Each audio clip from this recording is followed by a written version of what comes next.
各位朋友们，大家好。师父好。今天呢是咱们这个2024年12月31号啊，这个你看这一年就过去了哈，这真好快呀！是，就我们觉得一眨眼睛就没了，就像这个时间都去哪了？真没觉得过，像3个月就过去了哈，真是好快哈。我看到我们所有的朋友们都比较吉祥的度过24年哈，也盼望着大家呢能够平平安安、吉祥如意呢去度过明年蛇年的25年啊。收到，感恩师父。那今天我们的直播内容哈，就是这个全家人受益。通常我们的见证呢都是某一个人某种疾病康复了好了。那今天这个内容呢，确实也比较好，比较开心。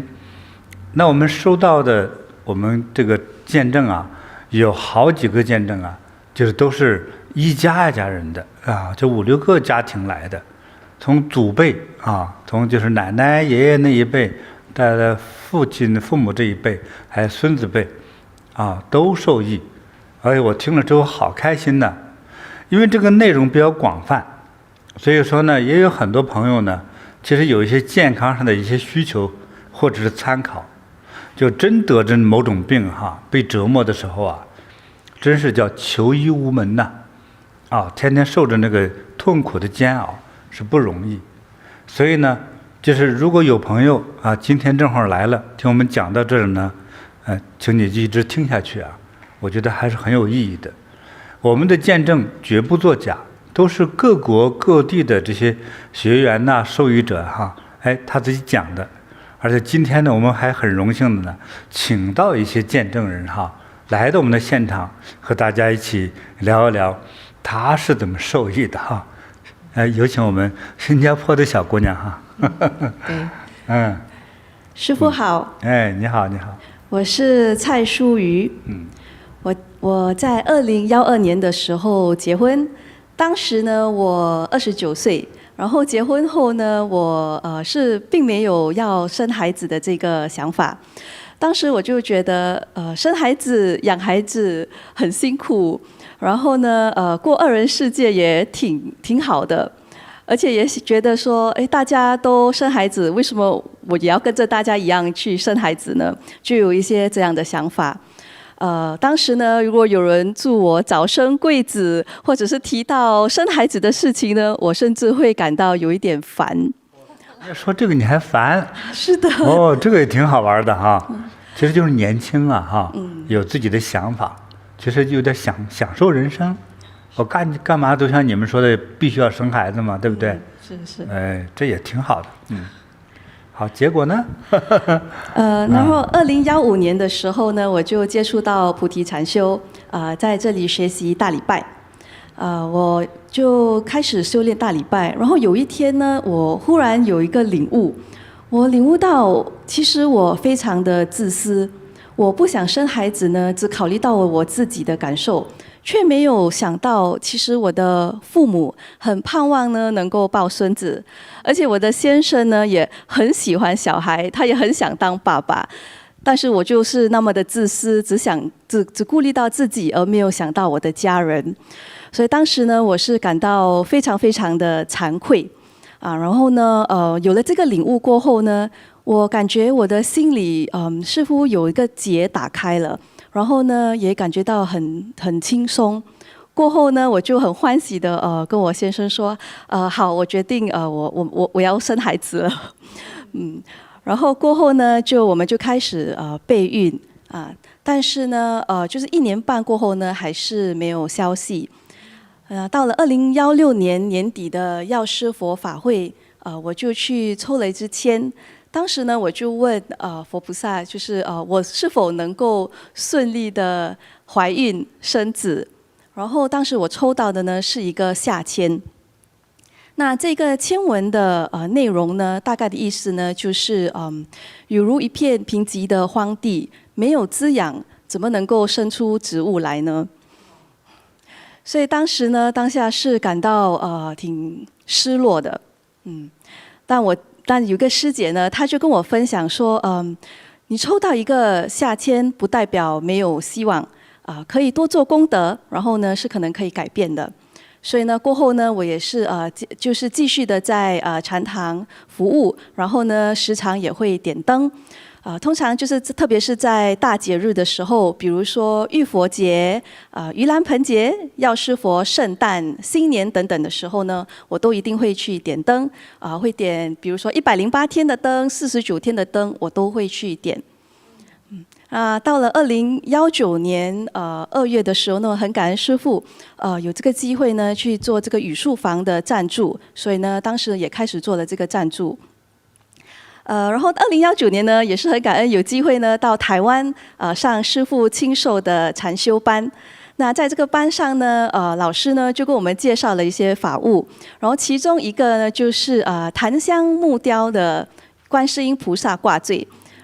然后老师呢就分享说，想要求子的呢，可以引请这个挂坠祈请这个观世音菩萨的加持，让你愿望成真。所以当时我就想到，我一定要引请这个观世音菩萨挂坠然后过后呢，我也时常佩戴这个观世音菩萨的挂坠。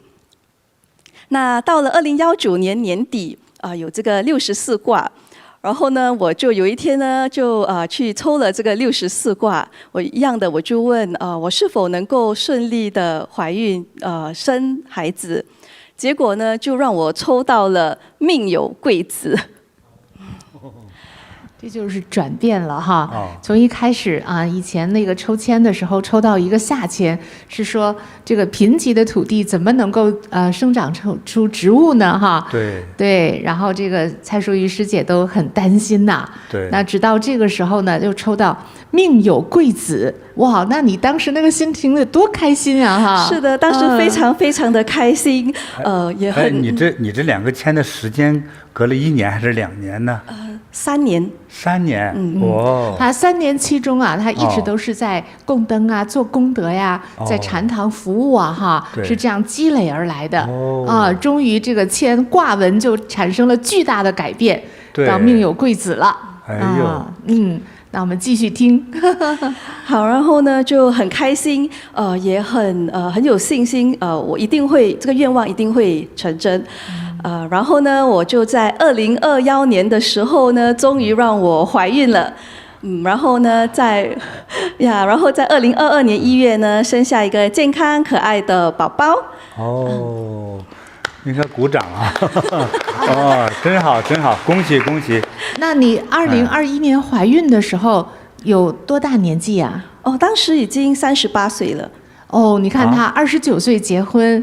然后32岁的时候产生第一个愿望，说：“哎呀，我还是想生宝宝的。”那么到了38岁，其实38岁的话，应该都是高龄孕妇、高龄产妇了哈。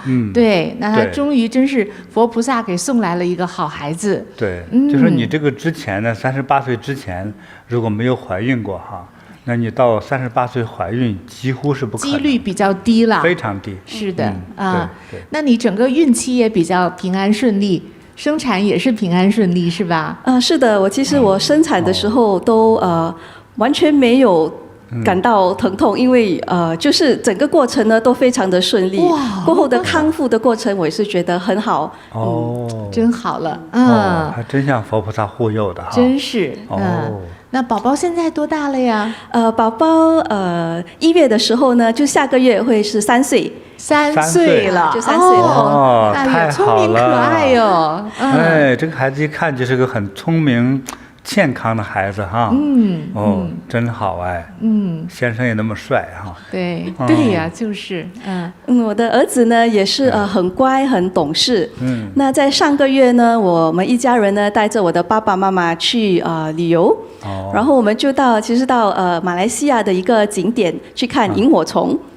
然后去到那里的时候呢，就是去的码头，然后那个码头呢有这个阶梯。我的儿子看到前面要有阶梯呢，他立刻转过头跑到我身后的爸爸，然后他就说要扶公公。哦，3岁的宝宝还去扶公公，就是扶爷爷，对，扶爷爷。你看这么懂事，哎呦，哇，太好了！是的，然后其实我也是很惊讶，当时，然后呢，结果就是他扶着我的爸爸呢，一起下这个梯阶。哇，你看这一家人多么的和乐欢喜哈！真好啊！对呀，这小孩子这么懂事哈，真好，爷爷特别开心的。对呀，是的，很感恩师父呢，让我能够有做这个妈妈的愿望能够实现。然后这个孩子呢，也带给我们一家人呢很多很多的欢乐。我的父母、我的先生呢，都非常非常的开心，很感恩师父。哎，我代表一些年轻的网友的问一下你哈。就是你之前也是一个就是结婚但是不生宝宝的一个这样的想法的人哈，那么后来这有了宝宝之后，你觉得这2种状态，就有宝宝和没宝宝，哪一种更快乐呢？有宝宝后的幸福感是真的是很难就是没宝宝的时候不能想象的这种快乐幸福感爆棚。对，虽然是带小孩是会辛苦，但是带小孩的那个过程获得的那种幸福和欢乐真的是很多很多。对。而且他一家人都跟着快乐嘛，对呀，老人呢看到这个孙子多么开心呀，对自己都变年轻了，还有爸爸，是，其实就是妈妈也好，全家人陪一个小孩子哈，小宝宝玩耍的话，大家都觉得会变年轻的，对，是这样的哈，是，对，所以这个咱们一些年轻朋友呢，有这些就是我结婚但是我不生宝宝这个想法哈，哎，就听到你有类似的想法的人哈，生宝宝之后多快乐呀！是，哎呀，真好啊！朋友们学一学吧。对，还有一些朋友呢，就是说可能想生宝宝，但是也像这个蔡淑玉这样哈，可能不管什么样的原因，哎，就是不能够怀孕，想要了还得不到，那更要听他这个故事得到启发来求签，然后是供灯。做功德，求这个吉祥法物的护佑哈。对我们菩提禅修金菩提宗师加持的这一些都特别特别的好马上就带来了这么好的效果，真好，真好，恭喜恭喜哈！恭喜恭喜，师父太棒了师父，那我们送给他一件礼物吧。好等一下我要问一下，你属什么呀？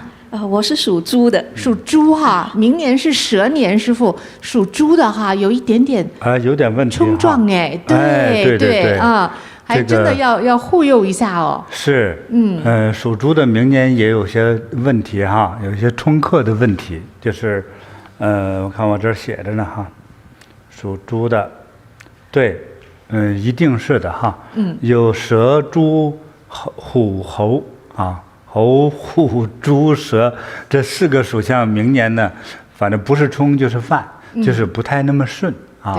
对，那今天呢，我准备一些礼物哈，这串玉的念珠呢，送给你哈。哇，感恩师父保佑你，还有呢，继续念佛哈。还有呢，给宝宝呢送一个8宝灵珠。哇，这是我们用手搓的哈。你看，我们越搓技术越高，还搓出个天珠的样子来哈。对，让小宝贝健康成长哈，得到佛菩萨的护佑。感恩师父，感恩师父。那这个玉的这个念珠哈，正好是这种青色，对，就符合明年蛇年的这个烽火年的这样的吉祥护佑的颜色。对玉石本来就保佑人的。对那师父特意挑选哈，来护佑这个一家人。对，这是念是更好哈，不念戴在脖子上也是一个非常典雅的一个首饰啊。好，谢谢您哈。非常好。那也跟我们的网友们介绍哈，到我们的菩提禅堂来求签我们的签真的很灵你看她当年就是怀孕不能够的时候，抽签抽的那个，哎呀，简直就是说的是一模一样的就是这个贫瘠的土地怎么能够孕育出植物哈？结果后来呢，因为做功德呀、服务啊、做义工啊、发心啊等等哈，哎呀，这个得到了这个护佑，再抽签就是命有贵子了。后来果真心愿达成。是，这个抽签可准了，就是咱们很多同修都跟我讲哈，咱们这个禅堂的这个签哈，就准得不得了。是这样。我就不一一的讲了哈。你抽过的人就知道了。对，抽签也可以到我们的菩提禅修学院网站去哈，电子抽签也是很准的。是。好。好，那师父，我这边还有一个很有意思的故事，想跟师父和各位网友们分享。好，这是来自马来西亚的一位网友，叫李世龙。那他说：“师父好，我是李世龙，来自马来西亚巴生。我在物流公司服务近10年，经常与许多老客户打交道。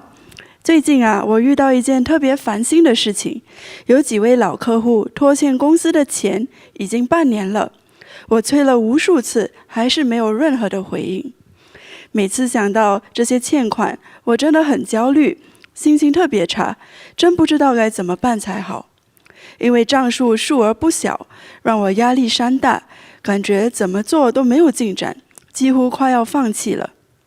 直到有一天，我的女朋友在菩提禅堂看到一个胖嘟嘟、眼睛圆溜溜的貔貅茶虫，立刻就爱上了它。她当时没有马上带回家，但是回到家后，越想越觉得那只貔貅一定能带来好运，后悔没有立即引回家。第二天呢，他就忍不住了，立刻又去禅堂把它引请了回来。我就把这个貔貅茶虫放在了我的办公桌上，每天看着它那憨态可掬的模样，心情慢慢也变好了。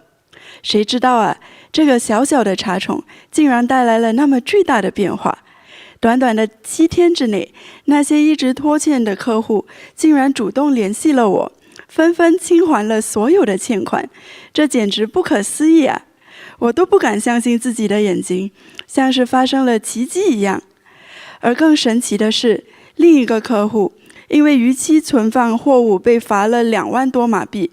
我本来觉得这笔钱根本就拿不回来，甚至还担心会跟客户闹翻。结果当我提出赔偿的时候，这位客户竟然毫不犹豫地答应了。这一瞬间，我的心情从沉重变得轻松，压力也瞬间消失了。我女朋友听了之后高兴得不得了，第二天又去引请了2只新的貔貅，现在我们家里已经有貔貅一家人了。大家都相信貔貅真的能带来好运和财运。经历了这一切，我真心觉得貔貅不仅仅是个可爱的摆件，它简直是好运的象征啊！感恩金菩提宗师的加持护佑，感恩菩提禅修的法宝。哇，这个有意思！哇，这个有意思，好有意思，真的是。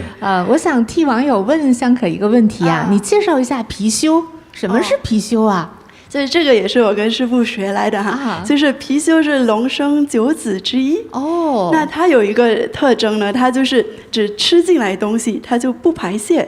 哇，只吃不拉。对，所以你看它就是胖嘟嘟的样子嘛。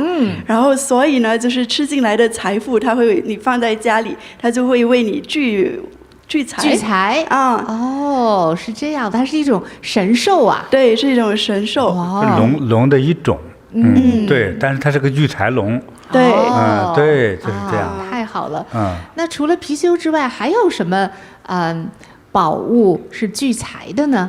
聚财的宝物多了。首先一个就有点像一个大肚子这样的罐子这样的瓶子甚至是弥勒佛大肚子那种玉的佛牌这个像古代那个宝葫芦。对这些都是可以的。那师父，我们看到您桌子上就摆放了一个大罐子，那么圆这就是聚财的。这个比较奇特对，其实说它这些罐子，人家烧制的时候不一定是这么个目的，就是一个聚财。像这个罐子呢，它就是一个天目罐。天目罐，我看你没有反应，你就是对天目这感觉是没什么印象天目呢是中国宋代北宋时期就是那个时候中国人喝茶呢，他是把这个茶叶等完全晾干之后，炒制晾干之后呢，再磨成粉，用磨成粉，就像日本现在的那个抹茶。对，其实那个时候中国人喝茶呢，就有点像冲芝麻糊。这里头这个都是茶叶粉。茶叶粉呢，用开水往里冲一冲。你喝过冲鸡蛋吗？啊，喝过。不是我说过吗？喝冲鸡蛋，对，治一些咳嗽是的也一样。对，这个呢，你把这个在过去的时候把这个茶叶粉放到这个碗里头，拿开水呢往里一浇，用筷子搅一搅，通常放个几分钟就可以喝了。所以过去呢是连茶叶这个茶叶末一块儿就喝进去了，跟喝芝麻糊一样。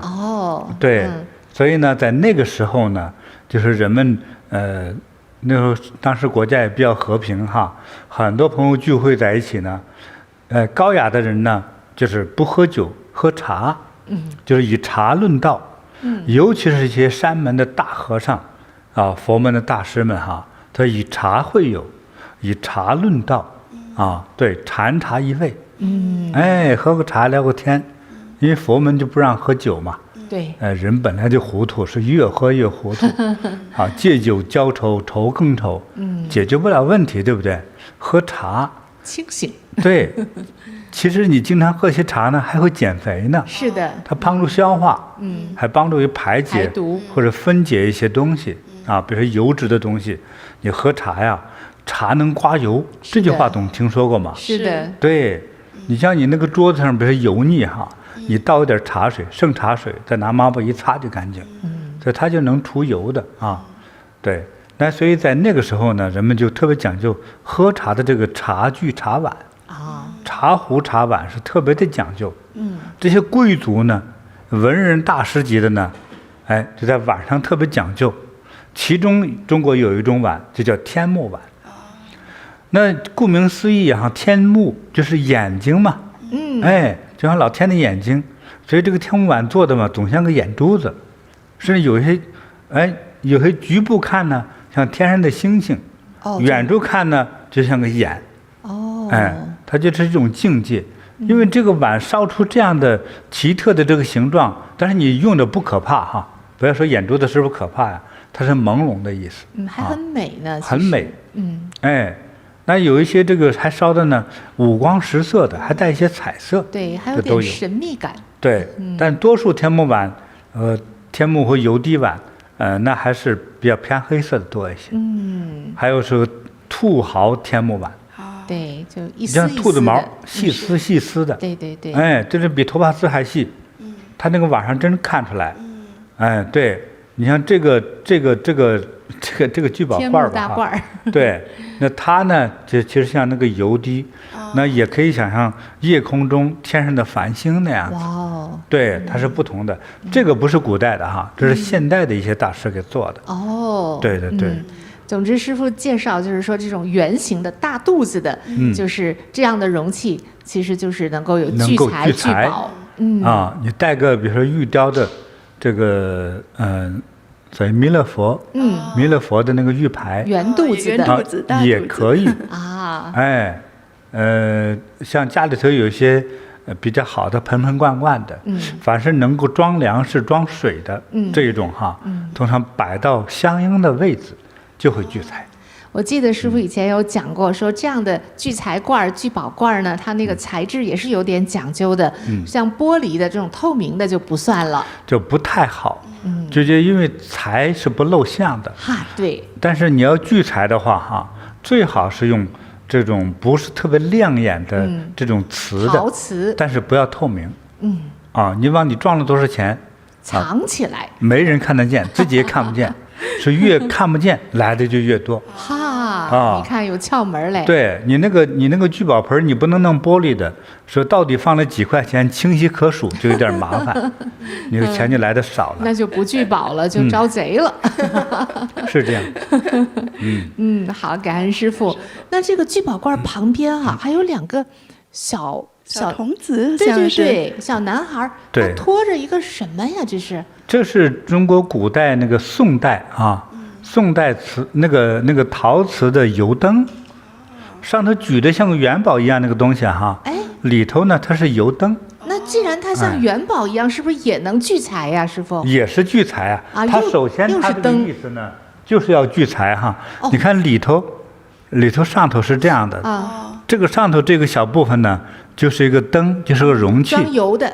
他把油倒进去，中间这个眼儿呢，下头有个开口，就那个粗的那个草绳，或者是粗的棉绳叫灯芯儿，穿过去，再把油呢倒到这个小碗里头，这样这个灯芯儿这个棉哈或者草就被油浸透了嘛，在点燃的时候它就有一些灯光。在古代的时候，那个古代中国的灯就是这样的油灯，啊，像这种呢做的是比较考究的。这是什么时候？哪个朝代的呀？宋代的。宋代就1000年了，师傅。1000年。哇。对。哦。太珍贵了。这个那个时候可受欢迎了。就这样的样子。哦。你看第一个呢，这叫做童子献宝。哦，太好了，对不对？好意头。第二个呢，献宝童子。这寓意着什么呢？还能家里还能生孩子。至少寓意着是家里添了男丁。对。当你这个意念来了，因为总是看着的时候在过去的时候，人就是妇女不怀孕或者是只生女孩的这些太太们他就希望能看到一个男孩的样子。是的。他眼睛看到了，有了这个印象，说不定就生男孩。对对对，就招来了。对，他至少有这个意思。是的。有这么一种愿望在里头，所以呢，这也可以成为这招财童子。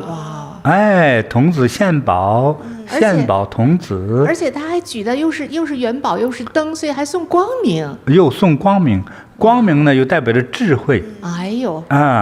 还代表着香火传承。你看，哎呦，太好了。所以这样一个东西呢，它是有很多说法的，多重寓意。你看他蹲在那儿嘛那前面有个小肚兜，你看这个底下呢底下黑色的这个釉的部分实际上我这么近就看得很清楚，上头呢其实是个叫鼓形的造型，打的那个鼓。它是站在一个鼓上。对，这个边缘上都有鼓钉。那个鼓一般都是牛皮钉的嘛对对对。它要这个旁边用钉子这么钉住它，那个鼓才能打出声音来。对对对。对，他站在这个鼓上。这又有什么寓意呢？你想一想呢，童子站在鼓上，啥呀？将来呢，一鸣惊人呢。咚咚咚一敲就响了。将来就是一鸣惊人。哇。还有呢，站在鼓上头，鼓是鼓起来的意思。鼓起来。发达。也叫高人一等。厉害嘞。对，也叫高人一等。真有讲究哈。所以具有聚财的意思。还有光明智慧的实际的用途还有呢，这样未来有所成就的一个男子兴旺。对，他这么的美好寓意。哇，那我们的好难得，我们的网友朋友们，谁家里要有这么一个老物件，那可真是太吉祥了。对，我手里不多这样的只有2件，就这2件。对呀，宋朝的太难得了。他不是说我们有一批等着去销售这个很少很少淘到。我们能看到听师傅讲解就很有福气了。这都是从欧洲淘来的。哎呦，是哦。对对对，不容易淘的。感恩师傅，所以他这个也是一个招财的吉祥的小法物。在家里放着的。太好了。像招财的东西，咱们自己还特别定制过你看青瓷葫芦瓶七净玄尊都是青瓷的。又正好是针对25年蛇年用的这个颜色，这个颜色系列是非常好对，都是能够聚财呀、化煞呀、聚福德呀，就这种寓意在里头这个现在也没几个了，可能我们存货可能也不超过10个但是有需要的网友呢，赶快去请对，到慈悲音网站上。我们这不是新做的，是过去做的，已经剩下就几个，最后忘了介绍了，大家就忘记它了，就是。对。感恩师傅的介绍，那咱们也给李世龙朋友来送一个礼物吧。好。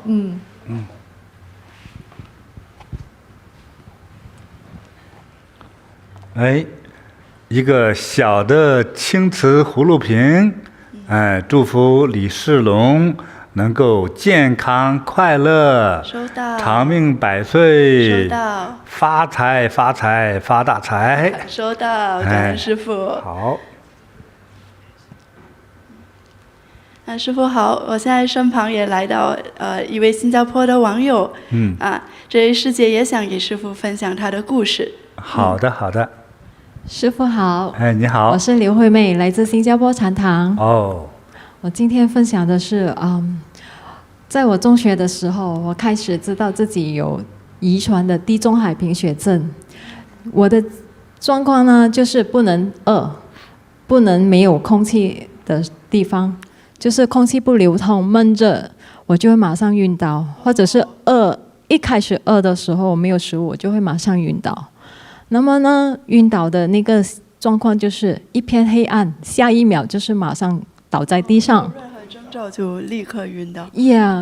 就是很快的，也许就是跟朋友之间讲讲话、走路的时候，下一秒他可能看到我躺在地上。其实这个持续了10多年，对，大概5分钟我就会清醒了。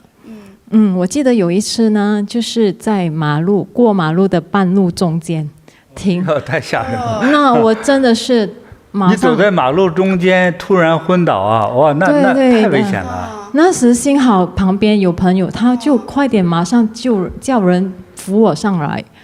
然后还有一次呢，就是在我怀孕的时候，宝宝3个月怀孕大的时候，我就突然间在半路上要去上班的时候，在地铁站里面整个人晕倒了。哇，太可怕了，真的。从那天开始呢，我就很多细节太过于的担心，然后心惊胆战的就每一天哈。对对对，好像带着一个不懂几时还会整个人倒在地上的那种。然后2012年生下宝宝的时候呢，我就发现我换了另一个的我。因为整个人的脾气和情绪非常的暴躁，然后我就发现慢慢的好像感觉到自己有产后焦虑症，然后公公婆婆有关于一点好的意见我都不能接受，甚至上我会发很大的脾气，然后我就要求我先生马上搬出去住，因为这样对我来讲我会比较舒服，因为那时我有产后焦虑症，我不敢跟任何人讲。这我问个问题哈，就是你那个生孩子这个期间的时候，就是你和你先生小家庭和公公婆婆是住在一个房子里的，就一个大屋子里的哈。是的。所以你现在看到他们就烦死了。对对对。必须赶快搬走。对对对，即使他们给我一点好的意见还是关怀，我都不能接受，反而我会把他好的一句话，我会当成他好像针对我这样。我就觉得很烦。但是你搬出去之后，情况有好转吗？这个焦虑的情况？其实我以为是有好转，可是越来越糟糕，因为我的先生开始差不多每1-2个星期都要公干，那么那时我就开始很焦虑，晚上怎么办？我一个人照顾孩子，等下我突然晕倒怎么办？我很崩。甚至上我有一点压迫感，就你先生那个时候就经常出差是吧？对对对。然后我就想办法，就跟我的阿姨，跟我一位好朋友，只有他们2个人知道我有孕的症状，所以他们才来陪我。那时我也不敢告诉他们我有焦虑症，我觉得我很怕别人知道我有这个问题，好像感觉瞧不起我这样。也就是你自己还知道自己有焦虑的问题。有。哎呀，这太麻烦了。可是挣扎了6年了，就是这样。每一次先生出国公干的时候，我一定要找到人来陪我，我的先生才能够出国，他才能够安心的出国。我甚至有的想法就跟他说，倒不如你早点退休，能够陪着我嘛。我觉得这样的想法是很自私。可是我真的才几岁啊那时候？我记得那时是2013年开始，我那时才大概32岁、33岁。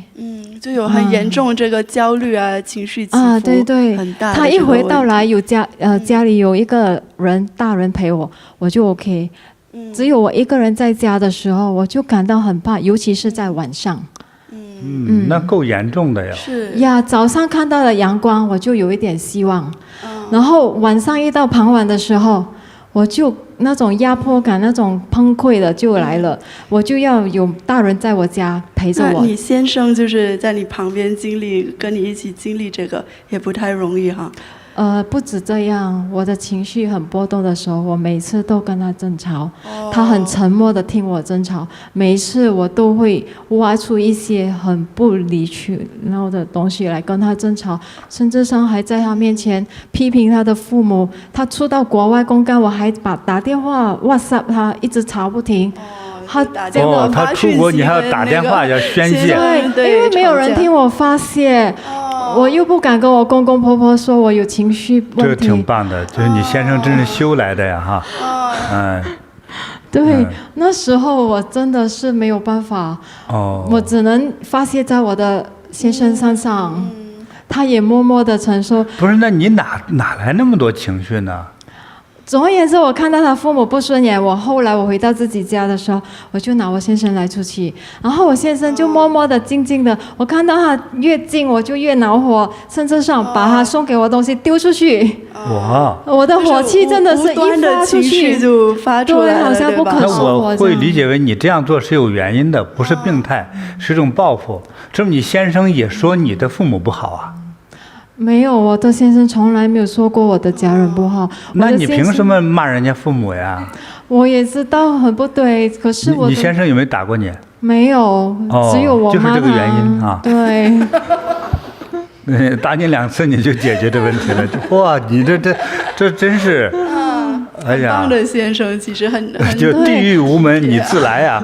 哎呀，你太危险了。他默默承受了我6年了，然后我在这6年里面，我是没有吃过任何的药物，我就是以为自己能够控制自己，一次又一次的反弹。真的是，然后看过2次心理医生，然后我抗拒吃药，我就每1-2个月就出国旅行，可是回来打回原形。你是出国想放松是吧？然后后来但是没有改善你这个情绪。对，然后出国旅行的时候你骂他们吗呀？只有我和我先生3位出国而已。哎呀，那惨了。也是有试过在国外，也是有吵架，可是我先生还是默默的听我吵了。哎呦，幸亏你先生耳聋哈，那要不然受不了。你也遇上我们中国一个东北大汉啊，不把你扔海里算怪呢。哇，你真是捡条命来还。好吧。呀，然后有试过1年出国出去外做工，我以为这1年里面在国就是出门做工会把精神上寄托在工作上，对，随之崩溃的我真的是受不了。我的先生就我觉得他已经受不了了，他就建议我上网找一些网络课程去减压一下。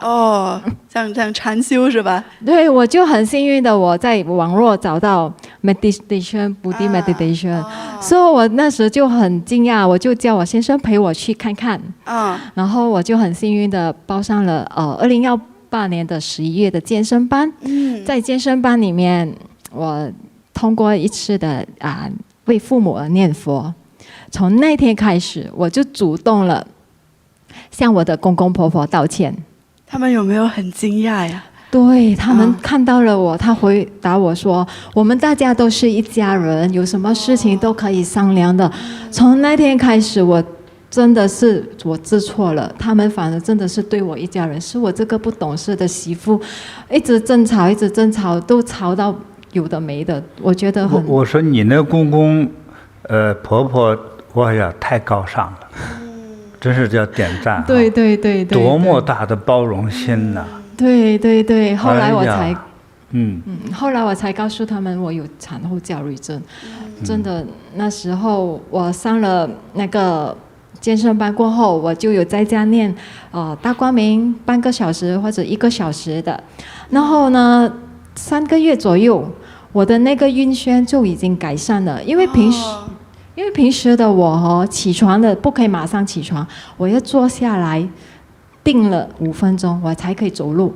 就是会起来的时候会觉得头晕无力是吧？又会头晕，也是你这个贫血引起的这个症状。然后我发现我练了3个月，我也是没有察觉，为什么可以马上起床了，可以马上走路的那种，不用等了。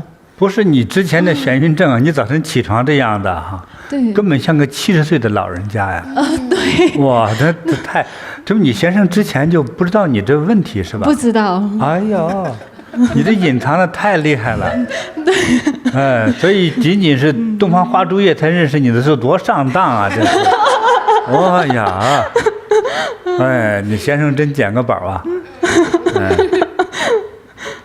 反正你也不用太抱歉，你先生估计前世借你的钱没还。对对对。哎呀。呀，然后2019年我就很幸运的8月份就报上了7天基础班，那个八卦基础班，学习做八卦。对，当时呢，我念了过后，我就感觉到自己比较有精神，然后我出门不需要带冷衣和围巾，保暖的围巾，因为我出门啊，即使是太阳很晒的时候，我要带着一件冷衣和带着。来自新加坡呢，每次外面都是30多度的那个天气。冷衣是啥意思啊？外衣是吧？外套，厚的外套保温的，还有保温的。还有一件保温的围巾。新加坡把这叫冷衣哈。好，知道了。我又学到新字了。但是后来你走八卦之后，就这个状况有改善是吧？对，我就发现我根本不需要带这些出门了，我可以直接出门。然后，对，今天我的觉悟呢，就是说，新加坡有冷衣啊，完了你老公是暖男啊。这厉害哈。好，继续讲。谢谢师父。那时候我就开始念八卦2个小时。每天2个小时。对，我就发现，我肚子饿了，我不需要马上找东西吃。因为以前的我马上饿，我不能的，因为就会马上晕倒了嘛。所以2个小时的八卦内功。继续修了大概半年，就到了疫情期间，我就不能出门，就太有空了嘛，我就念2个小时大光明，2个小时走八卦，1个小时大礼拜，持续大概3个多月到半年左右。我那时也挺忙的，因为要准备3餐嘛，不能出门堂食，所以我觉得我饿的时候，我还在做家务，还在练功啊，这些我根本都不需要马上找食物吃，支撑起来呀。我的先生还问我：“你饿吗？你还没有吃啊？”我说：“没有，等一下才一起吃吧。”我就开始觉得我自己有那个能量和那个精力对，师姐真的是受益很多啊！她就上了1期健身班，跟她那个公公婆婆的这个感情，就是之前从非常僵硬，然后又变成很好了，对吧？对，然后我记得我上了那个健身班的那一天圆满课过后，我就主动和我先生说：“倒不如我们出国，莲姐叫公公婆婆一起出。”他就看着我，他觉得你去上了一课禅修课，到底你的禅修课内容讲些什么？他也好奇呀，因为从那6年的我的焦虑症的起伏的时候，我先生有试着说，倒不如我们也叫公公婆婆一起出门吧。我说不可以，他们出门我就不出去，你不要 include 他们，说我们3人出国就好了，不要遇他们。可是反而我上了健身班过后，我主动邀请他们一起出国，他心就打开了，真的。对，我的先生就很好奇，到底你上了一个怎样的？你先生甚至怀疑，对吧？你对我父母仇恨的那么厉害，你把他们出国弄出去想干啥哈？我的先生就会问起我的禅修课的内容，我说我很难跟你说，倒不如你自己去体验吧。我说有英文课，有华语课，你自己去尝试和体会吧。对，然后先生也看到你身体上有那么好的改变，就是到6到9个月之后，你这30年的这个地中海贫血的一些眩晕的问题啊，就现在就没有犯过了，是吧？对，我还记得近这2年里面，我走八卦过后，我就还有一点时间允许的话，我继续做大礼拜，还有做大光明。然后小孩去上学过后，然后先生就做工，然后只有我一个，我就想到随便吃。我家有苹果就吃苹果，有香蕉就吃香蕉，挺好的。我还可以撑到晚上才喝汤。我觉得我好像大半天根本都没有去找食物吃就整啦，个能量就不上来了。对，所以先生后来就是看到你那么大的改变，从心灵到身体，后来也来参加菩提禅修的课程了，对吧？对对，先生就开始进入菩提禅修。2019年1月份，他也很大的改变，健康的改变。等等，师姐，今天好，师姐先生也有来现场，想请先生自己来给师父分享，好不好？好。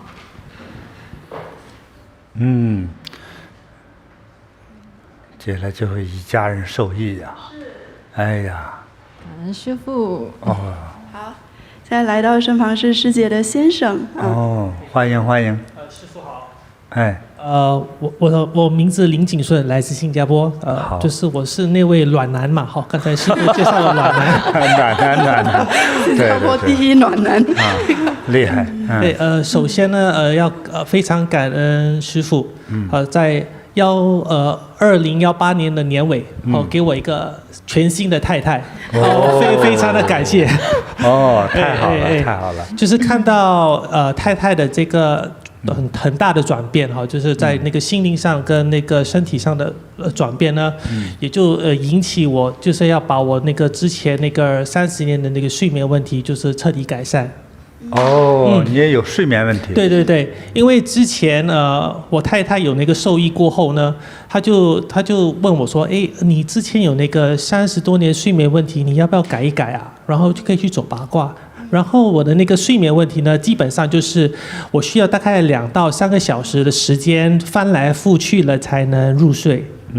可是入睡的那个数字也不太好，就是不能沉睡的，就是听到一些小猫小狗啊在吠啊，或者是有车啊经过啊，就会自然而然的那个被就是也不是说惊醒，就是自个就是起来就看现在也许是大概3点钟时间有一个猫在叫还是什么样子，然后等太太起来过后就跟她说，太太，你昨天晚上大概3、4点钟有没有听到这个猫叫声啊，还是什么样子？所以是很难入睡。你这个问题大概持续多久啊？我记得在我中学的时候，大概13、14岁的时候吧，就有类似这样子的问题，就是脑筋晚上一直就是很活跃，不能入睡，就是很难睡不了，对，很难沉定下来，所以就持续了大概30多年左右。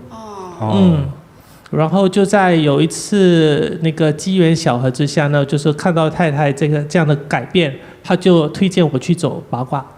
然后我在2019年的1月份就开始走八卦，然后我记得是在那个公园里走八卦，大概我记得走了大概3到4个星期后就会有稍微一些改变，就是从大概2、3个小时的翻来覆去变成大概30分钟的翻来覆去，就更快入睡了。更快入睡了。可是当然那个睡眠的那个数值还是没那么好。可是持续了大概3个月过后嘛，师父讲的108天，好，就是从那时候开始呢，就大概5到10分钟就入睡了，然后还是很沉睡的那一种。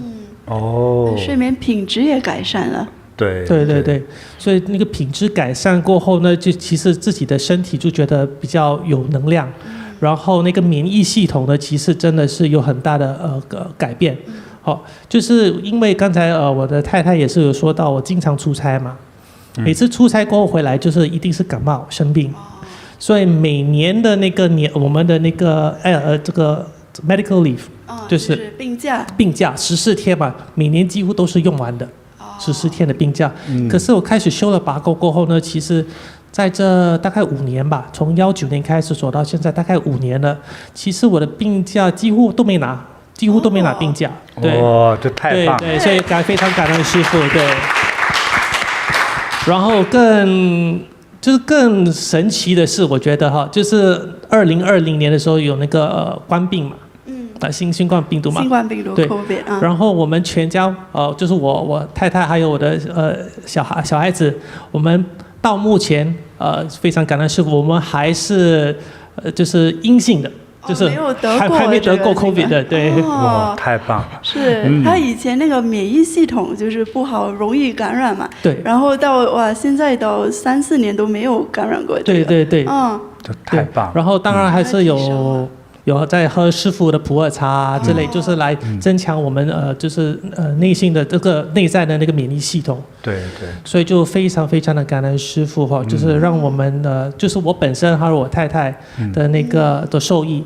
对，也是全家受益的一个故事啊，非常感恩师傅。对对，感恩师傅，感恩师傅。听说您的儿子也有来禅堂是吧？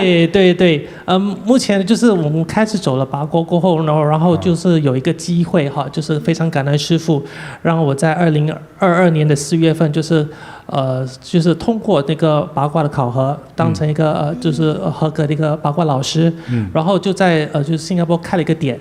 然后就叫我的小朋友一起来一起走八卦，然后当志工啊，点名，播音乐，扫地这样子。哦，对，就是服务大众嘛，对，小义工。然后我家的小朋友也是随着我的太太，就是也有到禅堂服务，就是清理那个桌垫啊、吸桌垫这样子。很乖哦。对，有时候很乖。对，有时候我太太没空的时候呢，我的小宝贝都还是自个儿搭地铁到禅堂那边就做清理。真厉害！对，哇，太棒了！也是很有福气的一个小孩。对，所以我们全家都非常感恩的师父，让我们重获新生。好，这小朋友什么受益吗？小朋友的受益，基本上他是在5岁，他基本上有大概2个大受益。第一的话是他的那个视力，因为他在5岁的时候就开始戴眼镜，然后他的那个视力那个。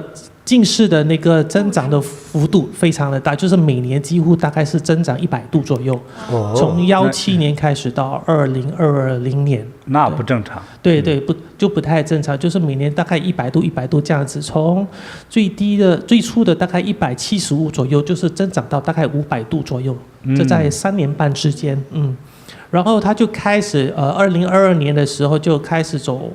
八卦做大礼拜过后呢，它的那个增长的幅度就大概从100度减到那个幅度大概是25到50之间，就是稍微比较平稳的，比较可控了。对，可控的范围之间。所以这个是第一项。然后第二项的话，就是他的那个免疫系统也是就是增强了。就是之前的话，我的孩子就是应该说不能受热吧，就是不能吃煎炸的东西，很容易咳嗽啊，然后感冒这样子。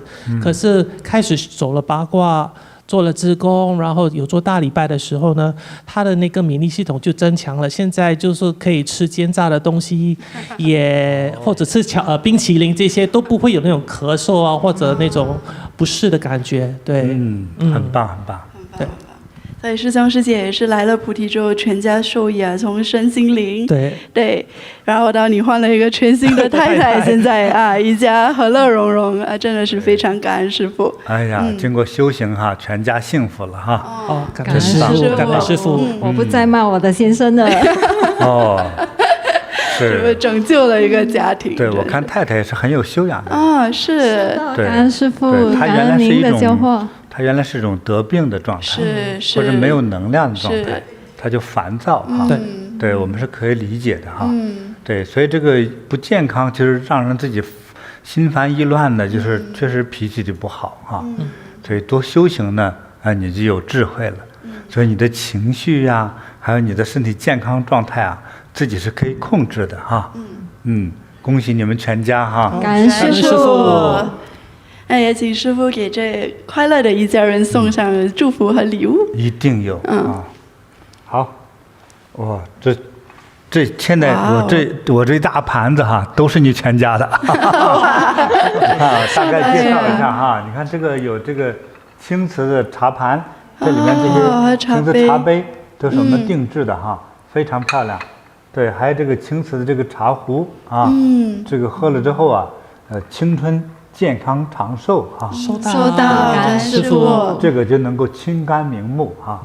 对。那还有呢，一个的说这个是叫啥来着？蓝玉髓。蓝玉髓的挂坠哈，漂亮。你看，很温和典雅哈，非常配你太太的这种优雅的气质哈。这颜色也特别适合明年，尤其是针对明年，是明年后年都可以戴哈。都保平安、吉祥如意哈。感恩师父。对，哎，那你看这个，哎，何天玉的这个小手串哈，哎，保这先生平安吉祥，收到，哎，感恩师父长命百岁，收到。哎，这里呢还有一个毛笔，哇，送给小朋友哈，将来呢就智慧大增哈，金榜题名，收到，感恩师父。哎，谢谢谢谢。对，非常感恩师父的加持和祝福。那也非常感恩师兄师姐的分享。感恩感恩师父。接下来呢，我们还有一位西人的网友想给师父分享他的受益。这位西人来自那个美国硅谷所以今天给师父拍了一段小视频，那我们一起来看看。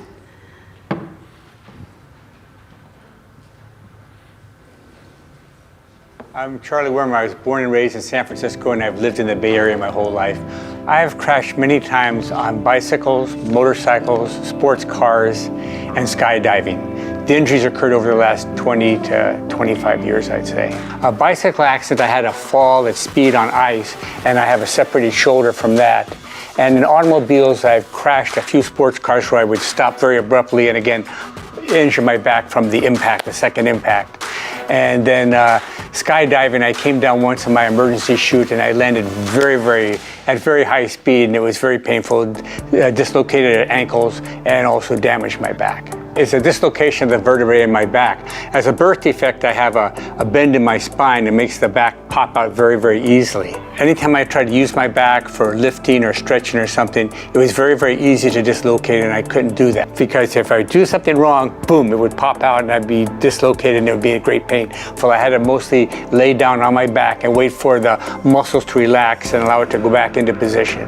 So it was several days where I was inactive. I had a very great trouble going to sleep, and then I would wake up during the night too. I wouldn't sleep soundly. Very difficult because my back was so painful. I went to a really well-known orthopedic surgeon. He said operation would be very difficult, and he couldn't guarantee any kind of improvement. That's when my wife told me about the Bodhi walking meditation, and I was very skeptical at first. After a matter of a few weeks, my back started being more comfortable and more stable. So yeah, I wasn't skeptical after that. I mean, I don't understand it, but it works. And I just kept doing it, and it got better and better until finally there's no issues at all with my back. It's in perfect shape. The majority of it happened within the first 6 months. The back is relaxed. The back is happy now, so I don't have to worry. Very easy to get comfortable, and I fall asleep very quickly, and I sleep through the night uninterrupted. See, everything's easy now, just like a normal person. Just regular activity, like just doing very common things. Say you want to just go down and bend down and pick something up, or move something, or do this, or you want to reach across a table to pick something up or slide something. But just doing the normal things is really a great plus. And it doesn't sound like much, but when your back wasn't as bad as mine was, having it completely cured is really a miracle. I will continue doing the walking meditation now as long as into my whole life. Hi, Grandmaster. Thank you for this great meditation program. I'm very happy. 真挺棒，真是，这个查理受益不小啊。对，他还很多外伤啊。对，他就是喜欢挑战那些极限运动嘛，结果全身就是哪里都不好，就是背痛啊，膝盖有问题啊等等的。脚踝他除了喜欢之外，他真受伤啊。是。对，才有这么多的伤痛。他可能代表了，他是个挺典型的那个，他现在有点老了啊，年轻的时候那一代挺典型的那一代美国男生哈，那样子喜欢运动，喜欢挑战极限。上天入地，赛车什么都干哈，摩托，对，就是喜欢这种刺激和快速度的运动。结果你看这个脊背啊受伤啊多次啊，脚踝呀什么方方面面哈，这老了就都找上来了，睡觉也睡不好啊，这个后背就一动一怎么样，抻到了动到了，提重物就脱臼了啊，对，那就得躺那儿躺好几天。让他自己恢复。医生说做手术又很危险，又不行。这无救之下，这么幸运就遇见师父了，遇到菩提了，走八卦就走好了。美国这个医疗科技是很发达的，可发达了。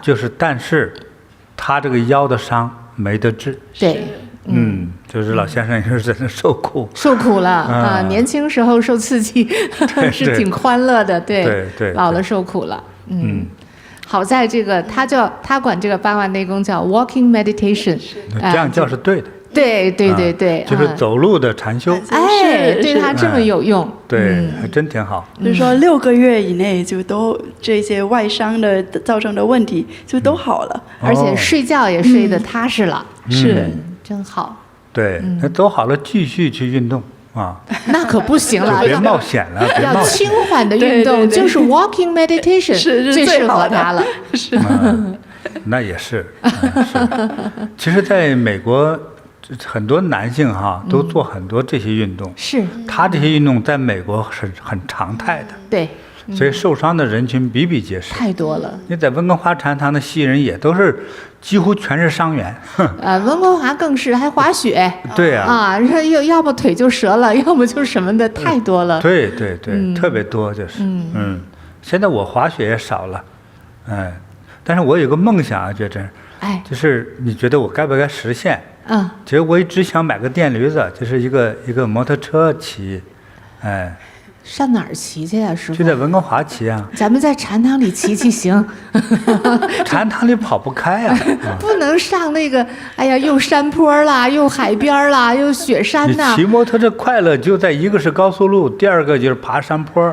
对，快乐完了，接下来就像这个查理这样了，还得 walking meditation 了。对，有点风险哈。风险了，咱看年纪哈。行，来世吧。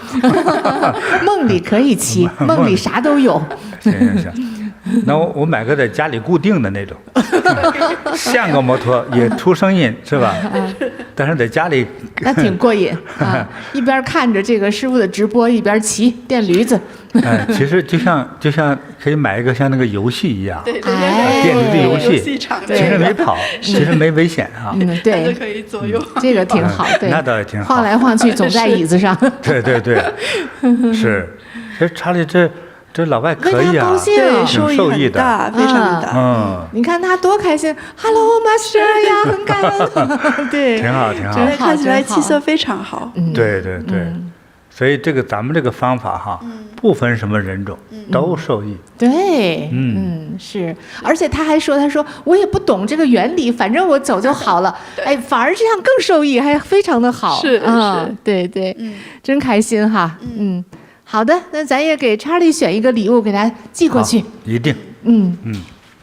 看师傅给他挑了个啥呀？看看这个哈。能看清楚吧？绿松石啊。好大的一个挂坠。师傅，这个是给查理老头的还是给他太太的呀？都可以啊。这个对，香可你说呢？这个就是男女。对，男女都可以，对吧？对，其实像那个美国印第安人呢，他们很多也都会用绿松石做那个很大气的首饰。对，那个美国人很喜欢绿松石，他们尤其喜欢打戒指啊，还有那个手环，对，还有男生就是一颗大的那个绿松石哈，然后他那种皮绳一穿到那个衬衫外面就很牛仔，哇，很。哎呀，非常阳刚的那种感觉，对，所以师傅也给他选了这一颗绿松石，很配他耶。是，对，而且绿松石也增长智慧，也带来幸运，还通灵，非常恭喜这个查理网友啊，带着绿松石啊，本来就容易得到护佑。对，没错。对，不容易出问题。他应该20多岁的时候就带着，现在也不晚，现在也不晚。好的，很棒啊！感恩师父，好，师父，接下来呢，又是一家人的受益哈，也是来自于新加坡的啊，我要慢慢讲啊，这受益可多了。师父好，我是朱锦荣，今年44岁，来自新加坡，我在一家半导体公司里上班。2021年3月呢，因为疫情的关系，造成我们整个的公司工作的压力都非常巨大。不仅工作量超负荷，而且还要赶工期。工作压力呢，让我变得没有胃口，我的脖子、肩膀每天都是又僵硬又酸痛。可是累了一天呢，到了晚上却难以入睡，躺在床上翻来覆去睡不着，又得不到休息。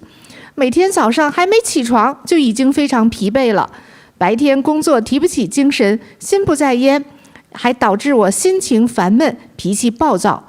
这样的状态持续了3个月，我就想，哎呀，一定要用禅修的方法来改变自己了。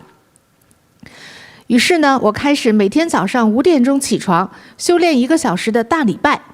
1个星期之后，我发现自己的压力感和焦虑感都减轻了30%，心情也没有那么郁闷和沮丧了，胃口也逐渐恢复正常了。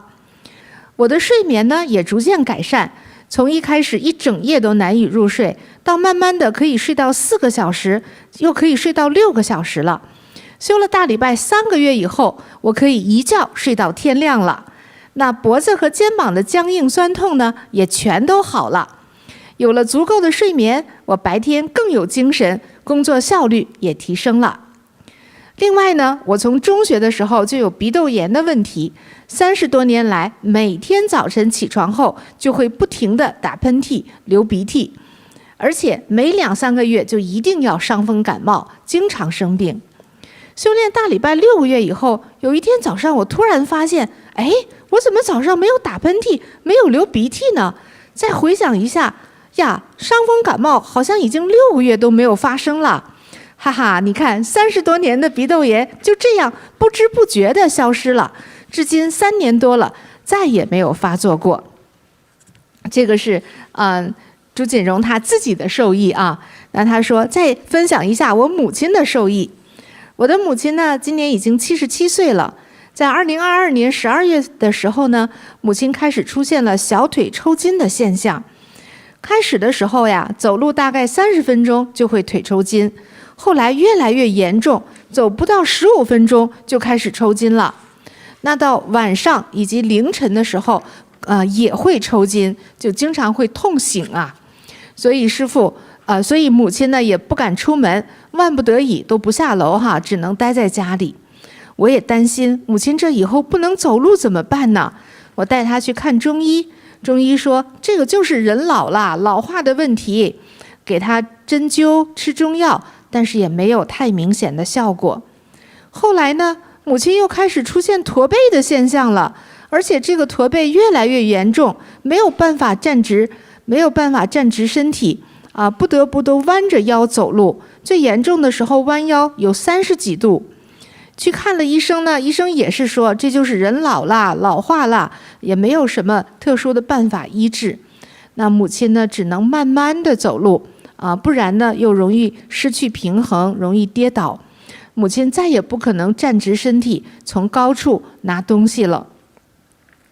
在2022年的12月呢，我就带了母亲去新加坡禅堂上八卦内功基础班。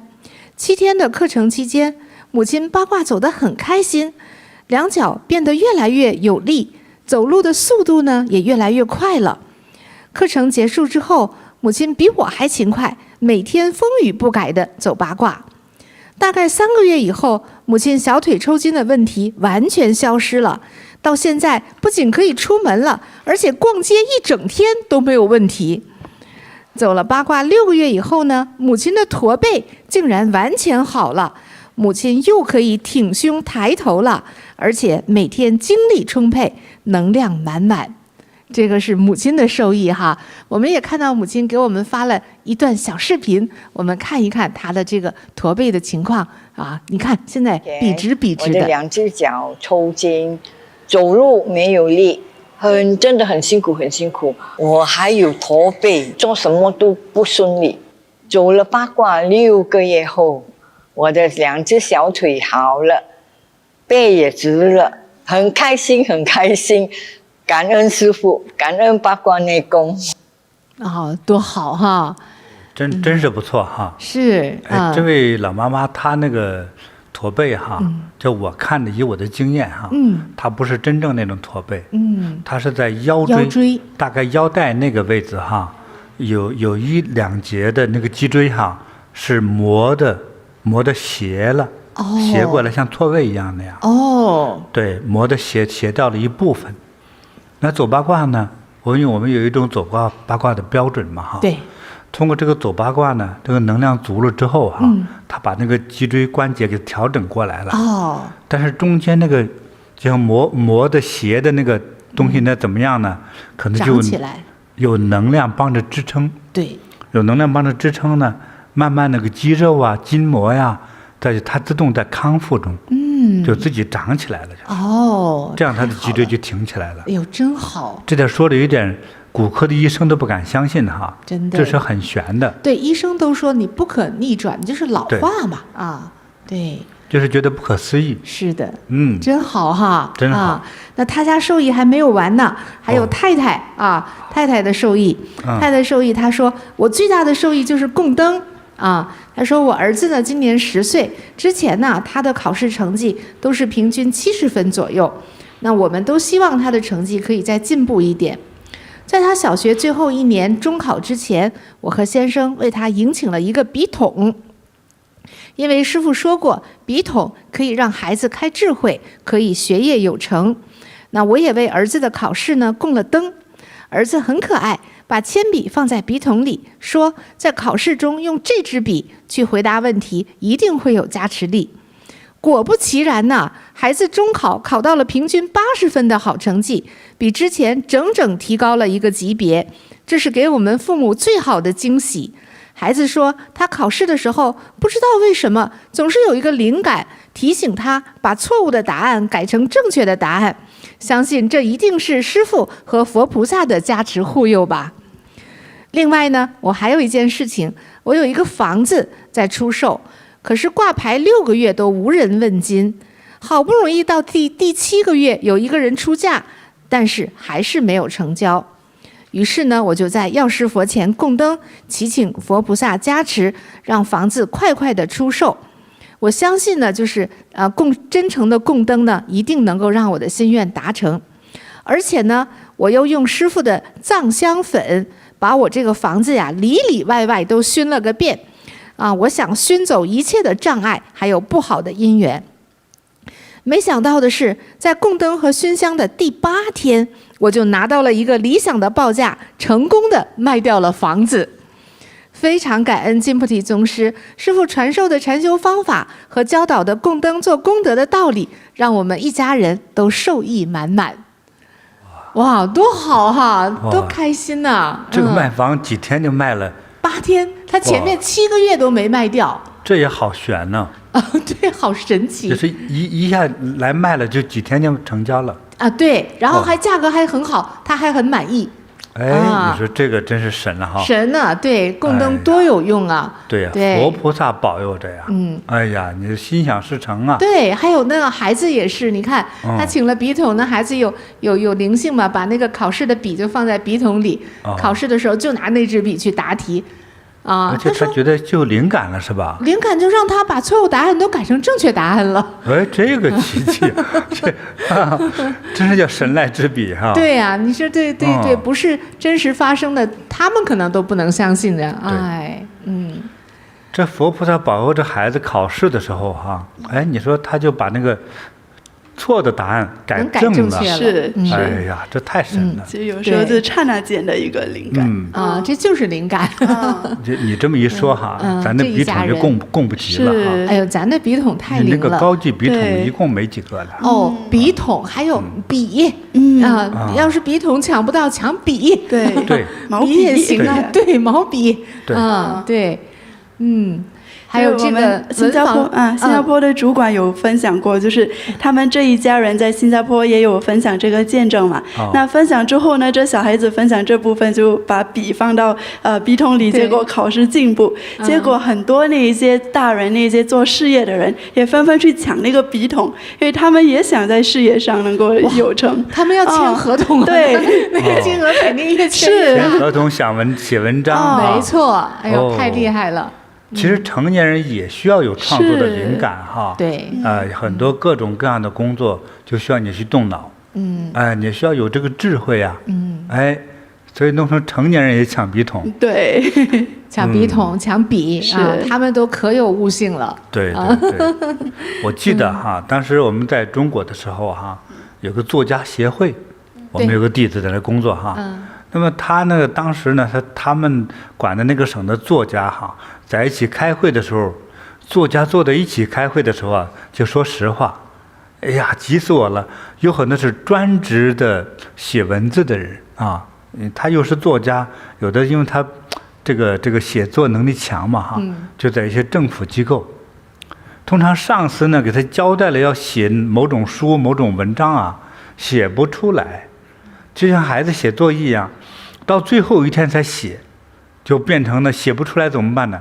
东抄西抄，东拼西凑，就是这样子。你现在来说，他挨告呢，对不对？你东拼西凑抄的话，所以他说哪有那么多灵感，天天写啊？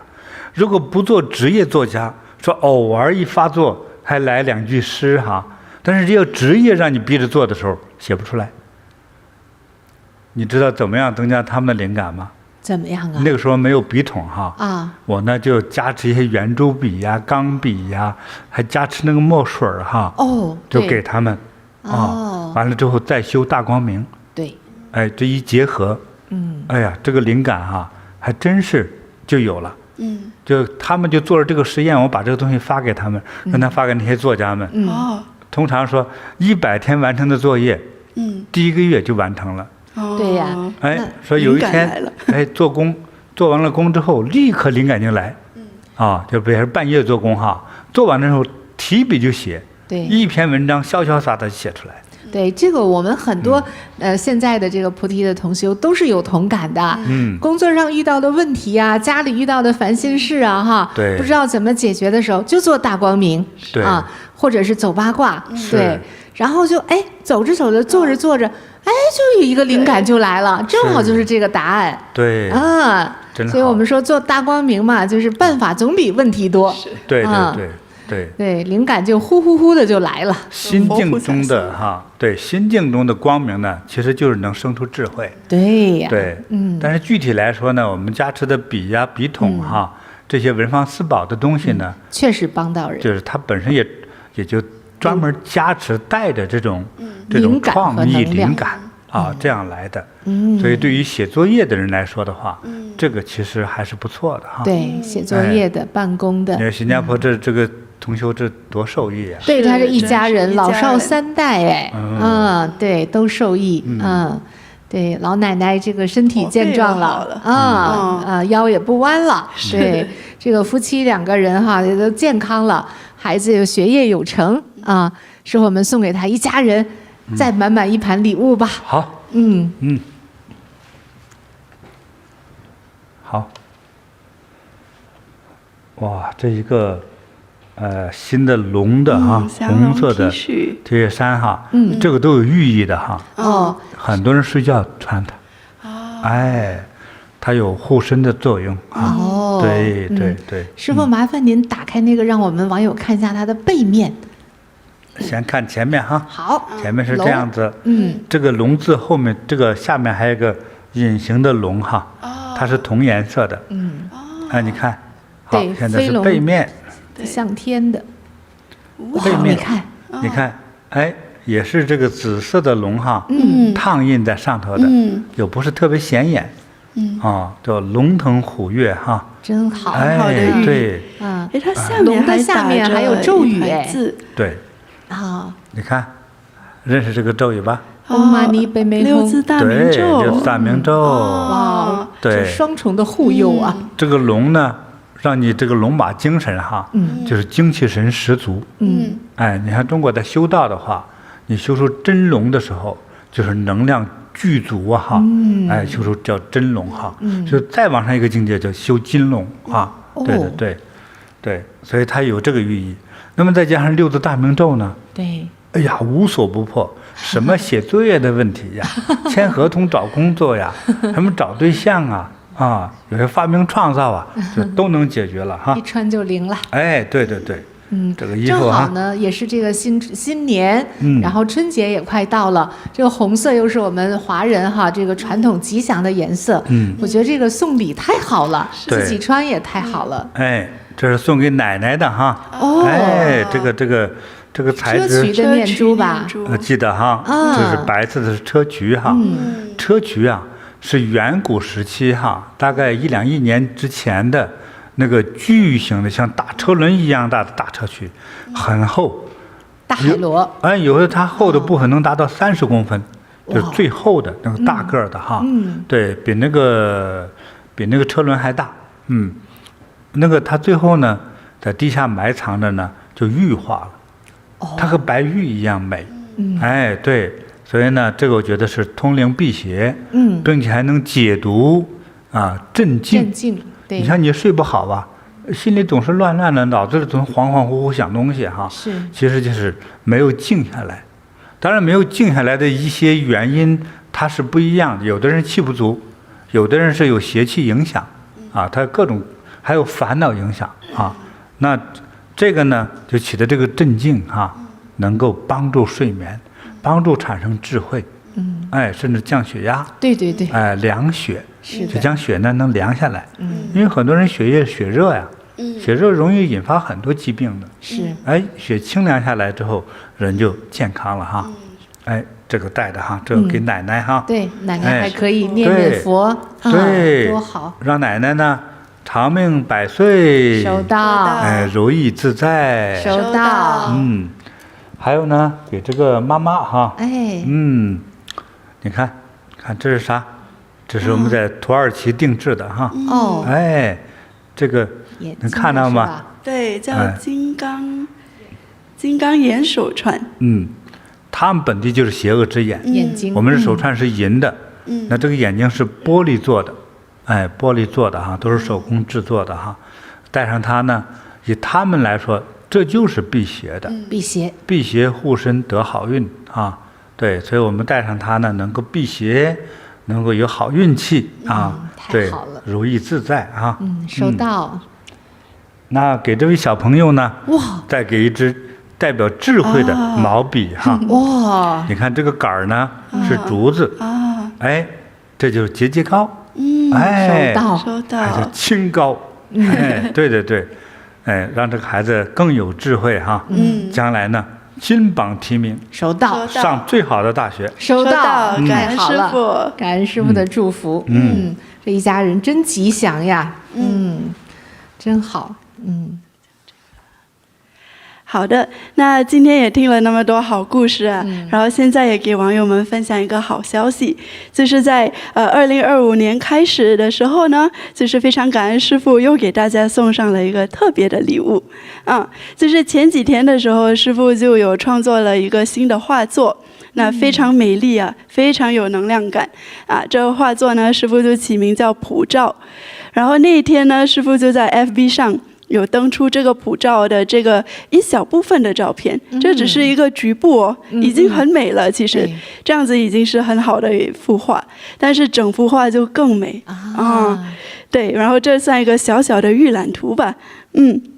那就也是非常感恩师父慈悲，就是这幅画的完整图啊，将限量版打印，然后会特别奖励给慈悲音和菩提学院发心请法务和供灯的网友朋友们。你是说是奖励，不是迎请的是吧？对，不是迎请的，这个是奖励。好的，那什么样的人能够得到呢？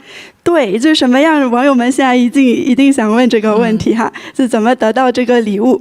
就是我们在2025年开始的时候呢，从1月1号开始到3月31号就会有这个特别的活动，就是2025年的第一个季度。是。那无论你是在亚洲慈悲音上迎请法务，或者是在北美菩提学院上，就是无论点灯或者请法务，你都有机会获得。就是只要说你的那个在这个期限内呢，你的迎请的金额一次性消费。就是500块钱美金以上，一次性消费啊，一次性就是一个订单的，对吧？是，好，一个订单的啊，对，我要替网友们问清楚，好，我自己也要去积极争取啊。那就是只要一个订单就是500元美金销售额以上，就会获得一个限量版的普照明信片，一张明信片。那明信片对，大概是这样的一个大小。之前我们也有打印师傅其他的画作，这个是纸心无意嘛，对，也会就是这一个普照也会打印成非常精美的明信片。太好了！限量版就是赠送给就是在慈悲音和菩提学院上发心的网友们。那如果说一次性消费金额是$800以上，就能获得2张明信片。好啊，那就到1500以上呢，就会获得3张明信片。好，对，可以拿到可以分享给你身边的好朋友。然后如果说一次性消费金额有2000块钱以上啊，这个就更好了，就是会收到普照的复制版。那这个意思呢，就是跟师父画的原作大小一样的一个复制版。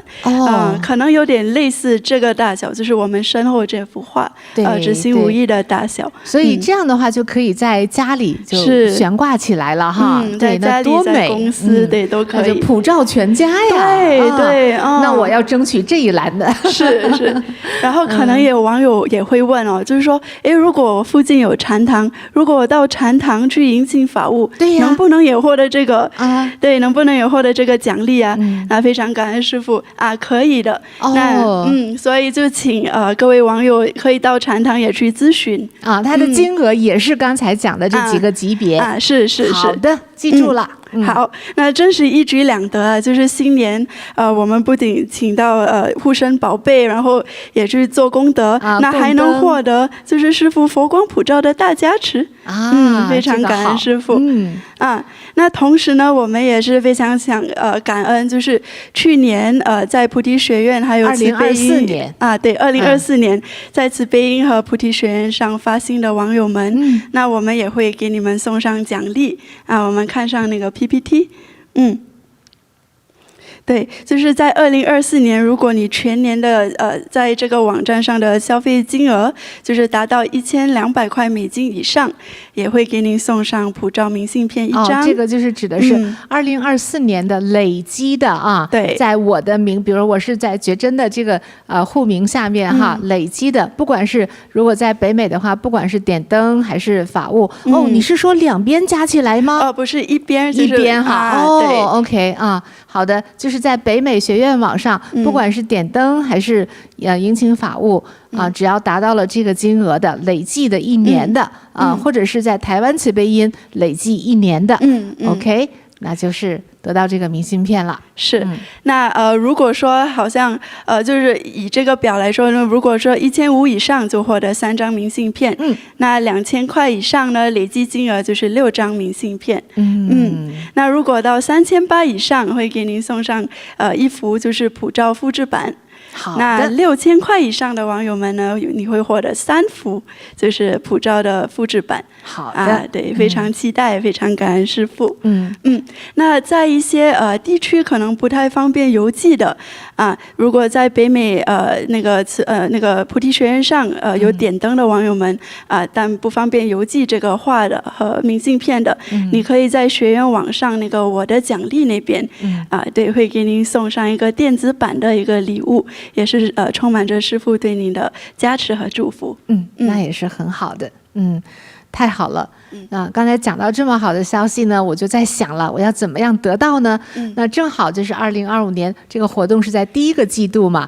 那我们现在正好学院网上也推出了安太岁的灯那正好我还没有点那我就要想了我要为我呀、自己呀、家人呐朋友们去点这个安太岁的灯。那这个也是非常非常重要的师父多次讲过，明年是青蛇年是烽火年很多的这个不安定的因素会发生的，尤其是4个属相的属蛇的、属猪的、属猴的，还有属虎的。对，那一定是要安太岁的那么其他没有这个属相的呢，我们也想吉祥的、平安的度过这一年呀，也要给自己来供灯，来得到这个佛菩萨的护佑那么呢，今天是12月31日，2024年最后一天，就从明天开始，2025年的1月1号，我们的安太岁的灯就开始上灯了。意思就是说呢，比如今天交钱的呢，明天就上灯。这个灯要一直为你点到什么时候呢？点到正月的最后一天。那明天上灯，基本就是2个月的时间呢。哇，这个护佑好充足对。那么比如说我1月5号那个供灯的交了款，那么就从5号、6号开始上灯，也是到正月的最后哈圆满，就是将近一个多月哈，是这样。那么我到正月，有的朋友才告诉我说，哇，那个师父这边有这个供灯太岁灯的项目哈，都已经到正月初5了、初10了，我才想起来，OK， 你也要点啊，你只要去供了这个灯啊，我们都给你点满30天。啊，这就是师父尽量的把这个吉祥护佑给到我们所有的网友。那我觉得正好这个点灯的项目又可以去换取这个明信片呢，真是一举两得，非常好。是，对，是这样的。感恩师父，感恩师父。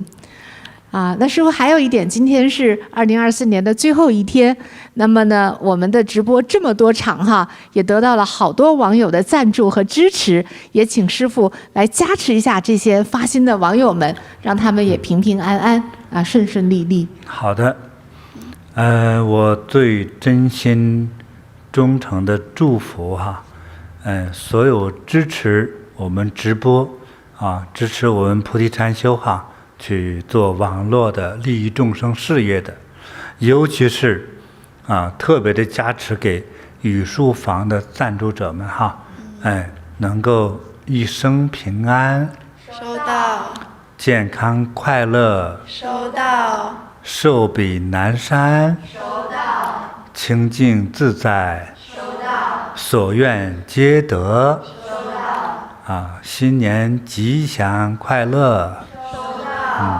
谢谢。感恩师父。那也提醒一下我们下一次的直播时间，就是亚洲台北时间2025年1月5日晚上7点，也是周日。然后北美温哥华时间2025年1月5日凌晨3点，到时候再见。感恩师父。好，祝大家清净自在。新年吉祥如意，收到。我们下次再见，就是明年啦。好，欢迎大家在下个直播时间我们再见，谢谢。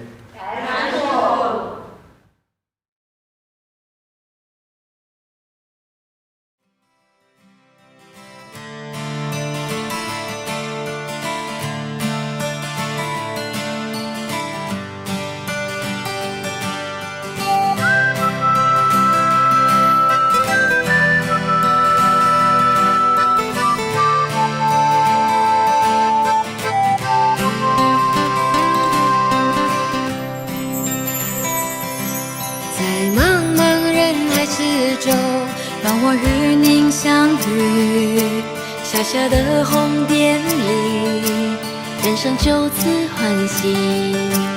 我快乐了，我健康了，我幸福了，我美丽了。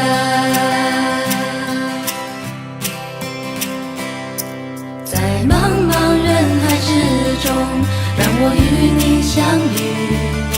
小小的红点里，人生变得神奇。我只会